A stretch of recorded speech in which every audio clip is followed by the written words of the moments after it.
நேட்டி சட்டப்பேரவையில ரொம்ப பயங்கர சண்டை வந்துச்சுன்னு தான் சொல்லணும். டிஎம்கே ஒரு சைடு ஏஞ்சிரன்னு எல்லாம் கத்த ஆரம்பிச்சிட்டாங்க. இப்போ அங்க பேசாம இருந்த அந்த ஆதவ் அர்ஜுனா என்ன பண்ணியிருக்காரு, வெளியில வந்து பயங்கரமா ஒரு ரிப்போர்ட்டர்ஸ் எல்லாம் வந்து பேசியிருக்கிறாரு.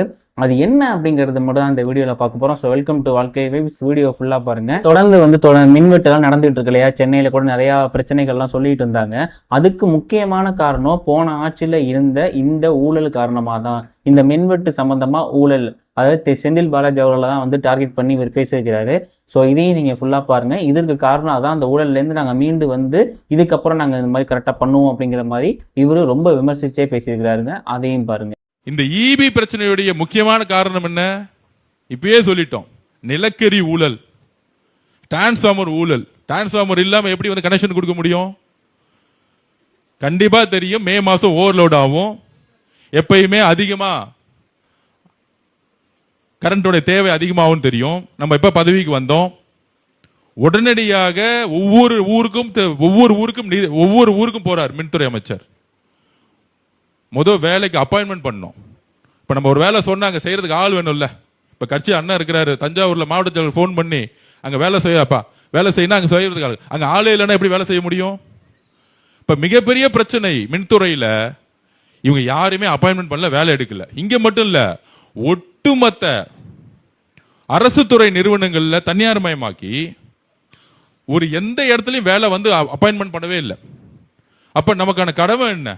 உடனடியாக நேர்மையான முறையில், நேர்மையான முறையில் டிஎன்பிபிசி மூலமா வேலைக்கு ஆள் எடுத்து அப்பாயின்மெண்ட் பண்ணும், நேர்மையான முறையில்.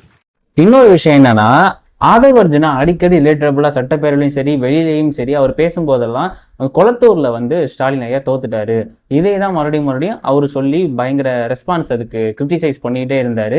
ஸோ அதே மாதிரிதான் இப்பவும் பண்ணிட்டு இருக்கிறாரு. இது மாதிரி திமுக வரலாற்றுல யாருமே தோத்ததில்லை, ஆனா கொளத்தூர்ல தோத்துருக்கிறாரு அப்படின்னு அதையும் விமர்சிச்சு பேசிட்டு இருக்காரு. அதையும் பாருங்க. திராவிட முன்னேற்ற கழகத்துல தோல்வி என்ன? மிகப்பெரிய தோல்வி தமிழக வரலாற்றிலேயே, ஏன் திராவிட முன்னேற்ற கழகத்துடைய வரலாற்றிலேயே முதலமைச்சராக இருந்த ஒரு தலைவர் தோத்தது கிடையாது. அதற்கப்புறம் பொதுச் செயலாளர் தோத்தது கிடையாது ஒரே தேர்தலில். அதுக்கப்புறம் பொருளாளருடைய மகன், அவர் தான் பொருளாளர்னு வச்சுக்கோங்க, பொருளாளருடைய மகன் மன்னார் நிப்பாட்டாங்க, அவரும் தோல்வி. 15 அமைச்சர்கள் தோல்வி, கட்சியே தோல்வி.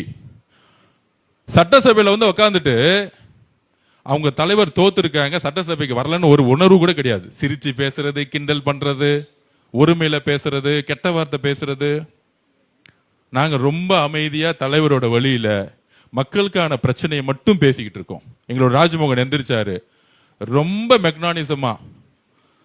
மெக்னானிசம் என்ன மரபு சொல்றாங்களே, நாங்க சட்டசபைக்கு முதல் நாள் புதுசு, நாங்க பாதுகாத்த மரபை திராவிட முன்னேற்ற கழகம் பாதுகாக்கல. 30 நாள்ல நாங்க நிறைய ஊழலை ஒழிச்சிட்டோம், முன்னாடி அந்த மாதிரி இல்லை, நிறைய விஷயங்கள் செய்யணும் அப்படின்னா அதுக்கு ஊழல் வேணும், லஞ்சம் வேணும் அப்படிங்கிற மாதிரி இருந்த காலகட்டத்துல இதை வந்து புதுசா வந்து நம்ம சிஎம் விஜய் வந்து ஒழிச்சு கட்டியிருக்கிறாரு அப்படிங்கிற மாதிரி ஆதவ் அர்ஜுனா பேசியிருக்கிறாரு. அது நார்மலா இன்னொருத்தவங்க வந்து இதை முடிக்கிறாரு 6 மாசத்துக்கிட்ட ஆயிருக்கும். ஏன்னா அவ்வளவு ஊழல் இருந்திருக்கு தமிழ்நாட்டுல. இந்த முறை வெறும் ஒரே மாசத்துல இந்த ஊழலை ஒழிச்சிருக்கிறாரு, அது பெரிய விஷயம் இல்லையா அப்படின்னு ரொம்பவே பயங்கரமா பேசியிருக்கிறாரு. அதையும் பாருங்க. முன்னால 25 லட்சம் ரூபாய், 40 லட்சம் ரூபாய் கவர்மெண்ட் வேலைன்னா, அதுக்கப்புறம் எக்ஸாம் வைப்பாங்க, திடீர்னு எக்ஸாம் வந்து ஸ்டாப் பண்ணிடுவாங்க. இப்ப இந்த ஊழல்கள் ஒழிச்சு கிளீன் பண்ணோம்ல, அதோடைய ஃபர்ஸ்ட் ஸ்டெப் தான் முதலமைச்சர் குடும்ப ஊழல், அமைச்சருடைய சுத்தி இருக்கக்கூடிய ஊழல், எம்எல்ஏ கட்சியோட ஊழல் இன்னைக்கு தொடை தெரிஞ்சப்பட்டிருக்கு. இன்னைக்கு திமுக வந்தா எந்த இடத்துல எவ்வளவு கலெக்ஷன் பண்ணிருப்பாங்கன்னு உங்களுக்கு தெரியும். ஒவ்வொரு ஊர்லயும் யார் யார் கலெக்ஷன் பண்ணிருப்பாங்க. இதே மணலா இருக்கட்டும், இதே வந்து குவாரிஸா இருக்கட்டும், ஒவ்வொரு இடத்துல யார் யார் பண்ணிருப்பா. அப்ப இதெல்லாம் சுத்தம் பண்றதுக்கு ஒரு டைம் இல்ல, குறைஞ்சபட்சம் 6 மாசம் இருக்கும். எழுதி வைத்துக் கொள்ளுங்கள். இதை 30 நாள்ல தூக்கி எறிஞ்சிருக்காரு. மேல்பட்ட ஊழல் எந்த இடத்துலயும் கலெக்ஷன் கிடையாது. குரூப்பா கலெக்ஷன் பண்ணிட்டு இருப்பாங்க. திமுக சபரீஷன் அவர்களுடைய ஒரு 10 பேரு, இந்த பக்கம் உதயநிதி அவர்களோட 10 பேரு, எல்லா இடத்துலயும் இருப்பாங்க.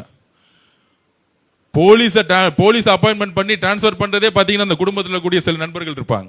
இப்பதான் பண்ண முடியுமா? தலைவரை மீறி காவல்துறை கிட்ட பேச முடியுமா? இந்த ஒருங்கிணைப்பை செய்து நிர்வாகத்தை இவங்க சொல்றாங்களே பேசி பேசி வளர்ந்த கட்சி, நீ பேசுறதுக்கு ஆளே கிடையாது. திராவிட முன்னேற்ற கழகத்துல அமைதியாக இருந்து இந்த 30 நாள் ஒட்டு மொத்தமா கிளீன் பண்ணிருக்காரு. இது பொதுமக்கள்கிட்ட கேட்டு பார்க்கலாம். ரிஜிஸ்ட்ரேஷன் டிபார்ட்மெண்ட்டுக்குள்ள போங்க, நீங்க போய் ரிஜிஸ்ட்ரேஷன் சொன்னோன்னு அடுத்த நாள் ரிஜிஸ்ட்ரேஷன் பண்ணி 1 ரூபாய் காசு கேட்க மாட்டாங்க. ரெவன்யூ டிபார்ட்மெண்ட் போங்க, ஒவ்வொரு துறையிலும் கிளீனப் நடந்துட்டு இருக்கு. உணவு துறையிலிருந்து ஒவ்வொரு துறையிலும் கிளீனப் நடந்துட்டு இருக்கு. அடுத்து இந்த உணவுத்துறை அமைச்சர் ரிலேட்டடா ஒன்று சொல்றாங்க. என்ன அப்படின்னா, இந்த ரேஷன் கடையில இது வரைக்கும் இந்த திராவிட ஆட்சிகளில் கொடுக்கப்பட்ட இந்த ரேஷன் கடையில் உள்ள அரிசி வந்து ஒழுங்கா போய் மக்கள்கிட்ட சேரல, அது சரியானதாகவும் இல்லை. மெஜாரிட்டியா பீப்புள் என்ன பண்றாங்க அப்படின்னா, அது வந்து ஒரு மாட்டுக்கு கொட்டுறாங்க, இல்லை இட்லிக்கு போடுறாங்க, இந்த மாதிரி தான் செய்யறாங்களே வழிய அந்த ரேஷன் அரிசி ஒரு பயனுள்ளதாகவும் ஒரு நல்லாவும் அந்த முறையில் வந்து அது இல்லை அப்படிங்கிற மாதிரி ரொம்ப விமர்சித்து அந்த காரணத்தை சுட்டி காட்டியிருக்கிறாரு. ஸோ அதையும் வந்து நம்ம சிஎம் விஜய்க்கு நாங்கள் கொண்டு போய் சேர்த்துருக்கோம், அதுக்கும் ரீசெண்டாக நாங்கள் எல்லா முயற்சியும் எடுக்கிறோம், ஸோ அதுவுமே இனிமேல் கரெக்டாக வரும் அப்படிங்கிற மாதிரி சொல்லியிருக்கிறாரு. என்ன சொல்லியிருக்காருங்கிறத ஃபுல்லாக பாருங்க. எங்கள் தலைவர் உணவுத்துறை அமைச்சரை பார்த்து என்ன சொன்னார், ஆனா அந்த அரிசி மட்டும் மக்கள் வந்து சாப்பிட்ற மாதிரி இல்லை, எப்படியாச்சும் மக்கள் சாப்பிடக்கூடிய அரிசியை மட்டும் கொண்டு வந்து சேர்த்துருங்க. அந்த அரிசி ஊழலை தூக்கி எறிங்க, அரிசி ஊழலை தூக்கி எறிங்க.